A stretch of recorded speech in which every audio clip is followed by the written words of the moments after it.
All right, you're gonna love this story.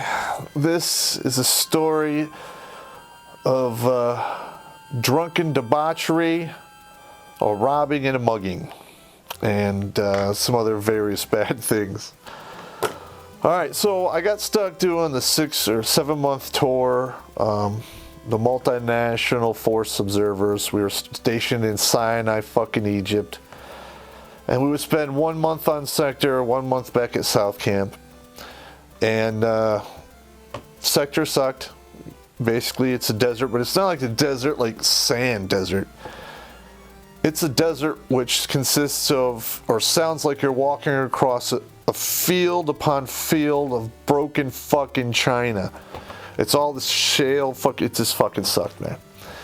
Yes, camel spiders and scorpions, and we'd have them fight each other, and usually the camel spider would win but die later, but you know. And I know people are like, that's cruel, you're making animals fight each other. Fuck it, I don't care. We were bored. I was the field sanitation guy, so I had to put chlorine in the water supply, and then I had to fucking burn shit all day. So that sucked. I built a pisser, burned a lot of shit.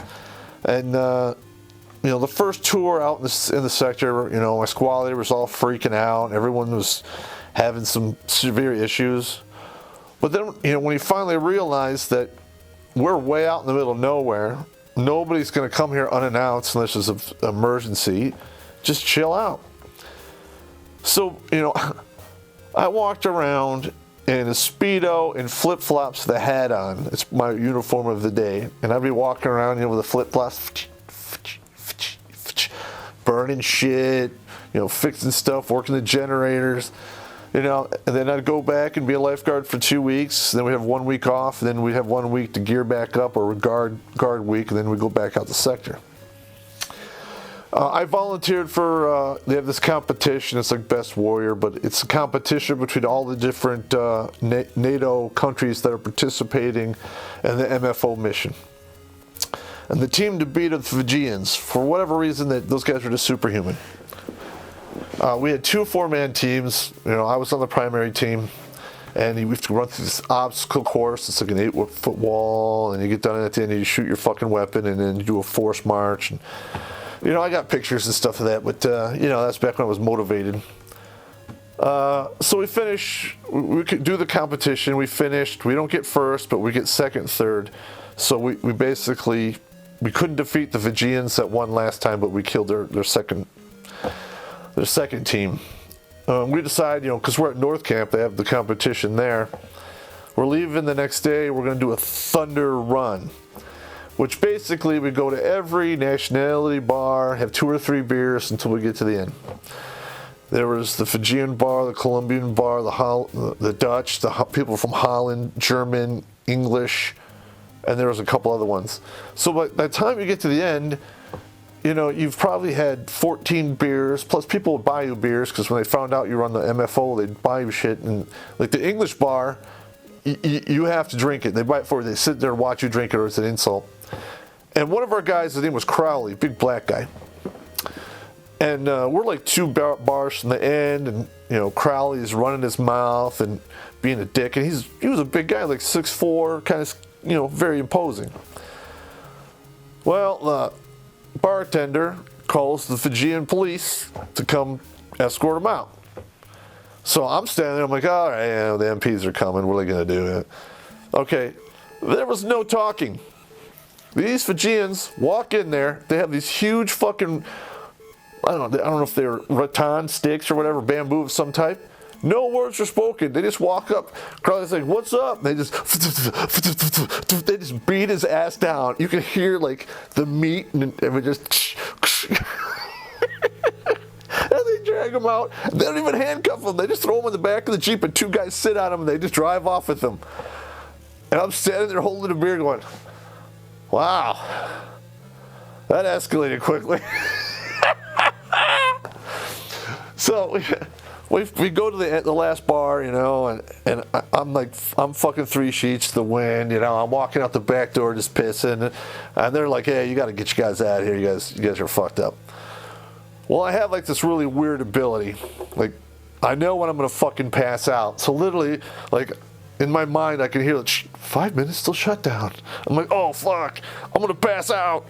So around the soccer field, they have this fucking thick fucking hemp rope. It goes all the way around. And I'm like, okay, if I hang on to the rope, I can make it all the way. And then I just have to make it across the basketball court. And then I'm right into the fucking the barracks. So I'm like, damn. And I can hear in my head, 2 minutes, still shut down. No, please, God. Like literally, I make it to the end.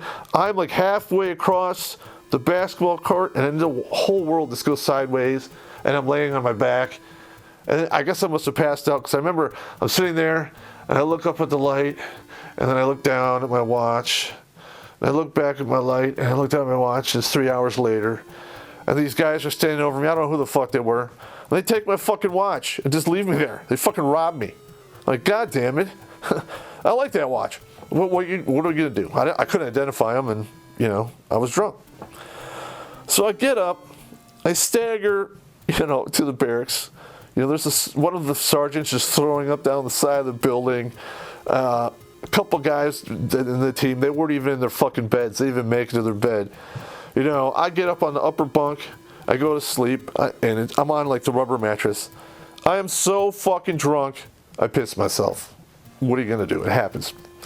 You know, I was 19. What do you want from me?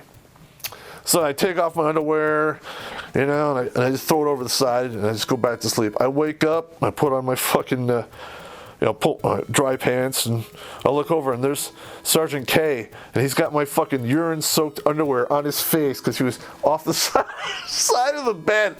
So I'm like, I probably got to pick that up. I pick it up and I throw it on the floor. He never even knew anything about that. I never told him. So we go take our shower, and I'm all hungover, and, you know, I'm trying to pound water. We're all just fucked up. You know, we have to get on the C-160 Transhull and fly down to South Camp, which is like a 2-hour flight.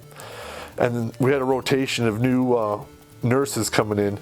And like literally, we were vomiting and farting and sweating alcohol. The whole fucking inside of the airplane stunk so bad they opened the fucking tailgate. And then the Italian pilots, you know, asked the nurses to go hang out with them. And those are the same pilots who burned their barracks down 3 times when I was there, those fuckers. Don't use a hot plate. So that was my drunken fucking stupor story, and I hope you like it. It could have been much worse. You know, the Fijians could have beat me down. But the next day when we left, I went to go get Crowley. I was a private first class. I'm like, what the fuck? Doesn't a sergeant have to go pick him up? I'm like, oh, you'll be all right. I walk in there.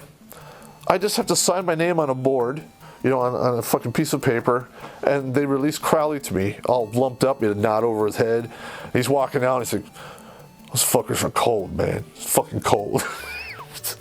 He was fucking sore for months after that, but, you know, he's no worse for wear. He's still Crowley, a good guy. But anyway, there you are. That's one of my favorite drunken stupor stories. I'll probably tell you about the time we trashed the Madigan Club in Fort Lewis. But that's a story for another night. You guys have a good evening.